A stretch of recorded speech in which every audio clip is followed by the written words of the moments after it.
stinging reek of the mold in my nose. The window was shut, but the glass was shattered. Someone must have been forcing animal carcasses through the window.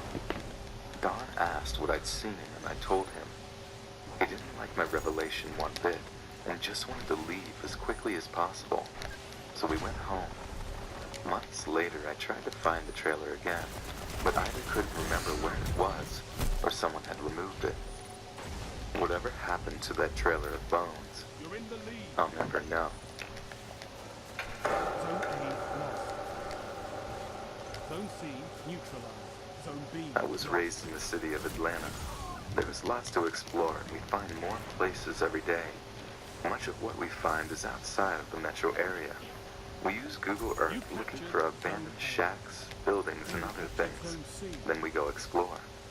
So yesterday we found a little home that looked completely torn down and wanted to check it out.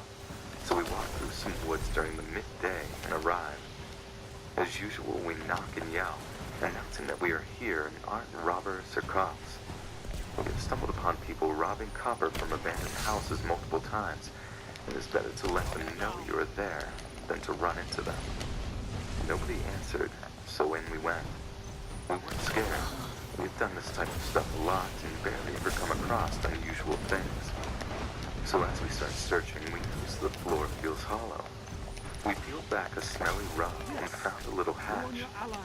No way. No way in hell is this happening, I thought. My brain is freaking out. Part of me has seen enough horror movies to know not to go in. The other half knew this is what any urban explorer would dream of. So I open it. There's a small staircase. It was folded up, kind of like the fold-up ladder people use to get into the outside of a He's 6 foot tall. This set him off the fucking edge. When I told him what he said to me, he raged at him, throwing him onto the ground, on top of this man just beating him, to the point where Dee and my oldest brother had to drag him off of him. As they were pulling my other brother off the street, he yells, "Stay the fuck away from my sister!" I got a quick glance at the creep's now bloody face. He still had a grin on his face. He made his way up and near the door and said, "I'll be back. Fuck you and your fucking mom." Probably because of the fact that he was a customer, and practically harmless, I guess, at the time to her. Considering he got his ass beat by a 16-year-old, it wasn't too surprising either. I went home the next day in the morning, and didn't see this guy until a year later, and he sure did have a grudge against me. I'd like to mention also, my sister was never sexually or any other way harmed by this guy. He just loved to be a fucking creep.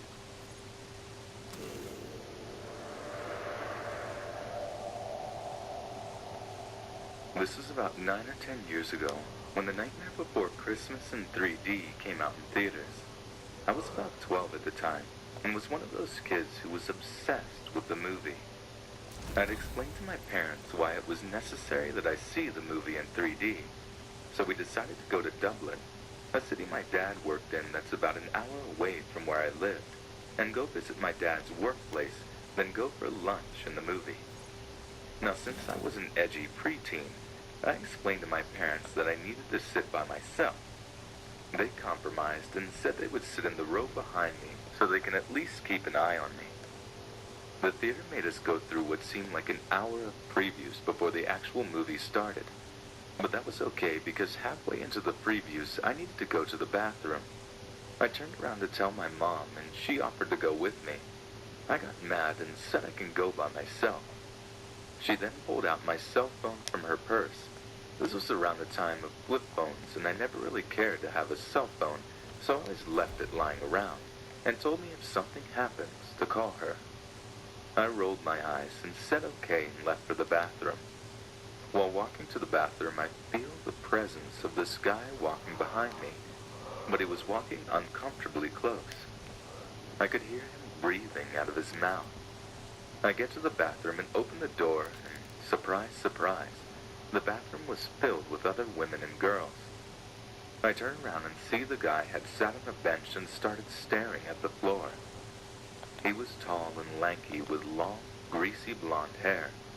I turned back and went to the bathroom. There was a line in the bathroom, so I spent a good 5 minutes just waiting to go. Finally, my turn to go came. Afterwards, I washed my hands, and my mom called me asking if I was okay. I explained to her the long line and that I'll be back soon and hung up. I got out of the bathroom and the guy was still on the bench. As I walked past him, he got up and started walking behind me again.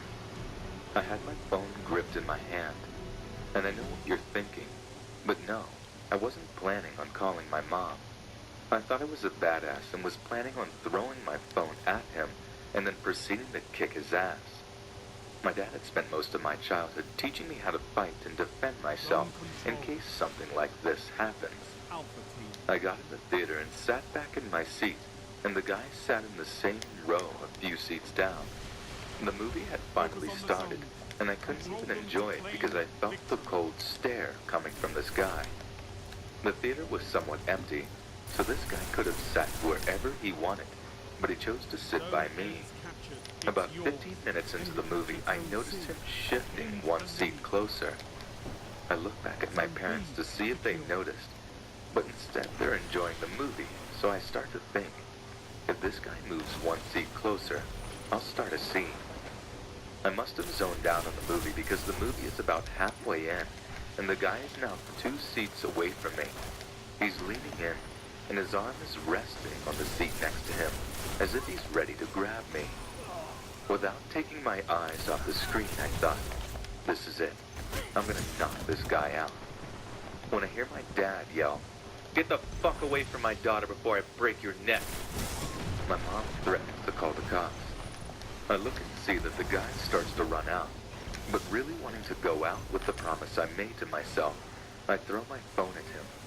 I missed and hit the wall. Scary The story. and the lights turn on. The manager rushes in and asks what's going on. My Why are dad you tells me scared? he saw some guy try to reach over and grab me. The manager calls the cops, and I give them my statement. The entire ride home was a lecture from my parents about being careful when you're alone in public. And I just sat in the back seat of the car, beating myself up about my poor aim.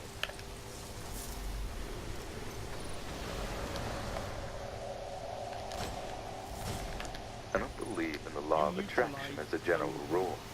I tried manifesting things, such as money, job opportunities, and a relationship with a guy who looks like he is fresh off the pages of any fashion magazine, and got bupkis. So there's the proof that it doesn't work, or at least not for anything positive. I blame it on my love for horror films and stalker stories. It's the only explanation of the shit that happened. About a week before Thanksgiving 2013, a friend of mine asked me to house sit for her and her husband and keep her cat company since they decided to visit family in Oklahoma at the last minute. I really didn't want to. You know that feeling you get in your gut when something isn't quite right, but you don't know why? I don't know if it's fight or flight, survival instincts, or spontaneous clairvoyance, but I've ended up paying a price when I decided to dismiss that sudden twinge in my stomach and random shakiness as nerves and silliness. I'm overly analytical and have to find reason in everything. I have common sense, but I just ignore it. It's a flaw, I know. My friend was practically begging me to help her out, so I reluctantly said yes. The house was cool, and I had a chance to get away from my roommates for a few days. Despite the screamingly bad feeling I had, I was looking forward to it. Things were okay at first. Her cat and my cat were getting along. I was getting along with their bar stash, and the bed in the guest room was a welcome change from the boulder I was sleeping on. Most importantly, I had peace, quiet, and full use of her car. Life was good. I had to work that Monday and Tuesday, but since things were quite slow, I stayed up super late watching scary movies and half-assing it when I went to the office. Tuesday night, the cats and I celebrated my having the rest of the week off by making alcoholic milkshakes for just me, and watching Saw in the dark for the millionth time when I heard a man's voice near the front door. I figured it was just people walking by, The house is close to the sidewalk, and didn't think anything of it. But when I heard it again near the living room window behind me, I got a little spooked and turned the volume down. After a minute or so, I pulled the curtains back and saw a shirtless man walking across my friend's yard. He was walking towards the house across the street, and since it was too dark to make out any features, I let it go. We'd had a bit of a cold snap, and I think it was in the 40s that night. That's a little too nippy for walking around half naked, and the whole thing seemed completely wrong, so my twinge was alerting extra hard.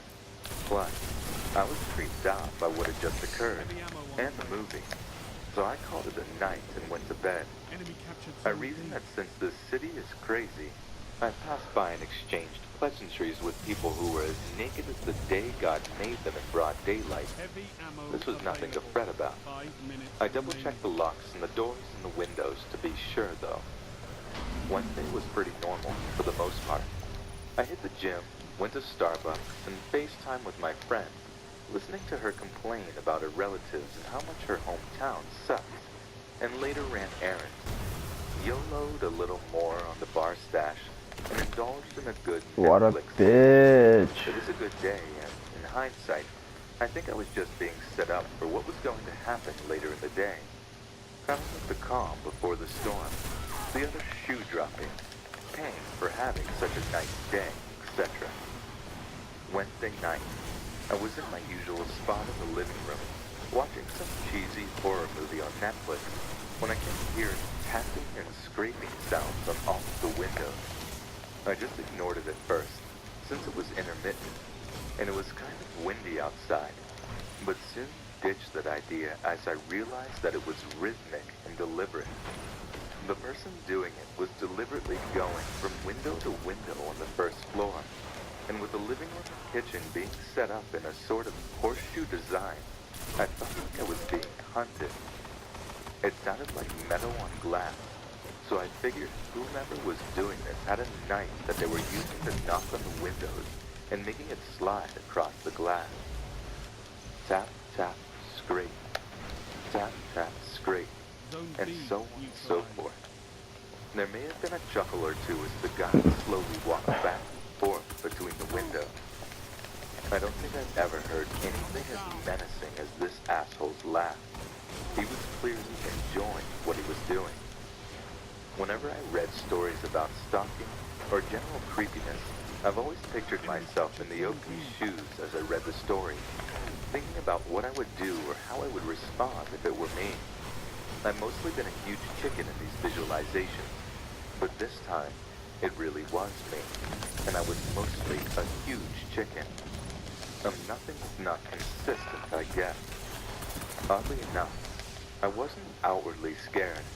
I forced myself to at least appear to Zone be B calm. neutralized. I figured that the guy could see me, because he focused on the set of windows directly behind Zone me, B and scraped secured. extra slowly right behind my head.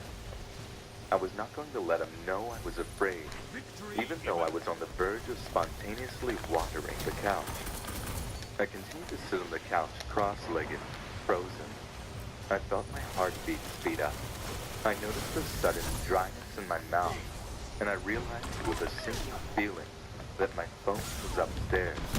There was no calling for help. In my panic, I expected him to burst in any second if he saw me moving. Despite this, even though I was shaking violently on the inside, I refused to let this guy know that I was afraid. To borrow a phrase from a college friend, I figured that if I was going to get out, I wasn't going to be a pussy about my situation. If I could get a piece of this dude's ass as he hurt me, then I was going to do it. Coherent Victory thought gives the fled, city hope. but a simple phrase of fuck him repeated itself in my mind. My brain was practically scream chanting this at me as I tried to figure out what I was going to do. The guy knew that I knew what was up, because he pressed himself against the window directly behind me and began hurling profanities and talking about what he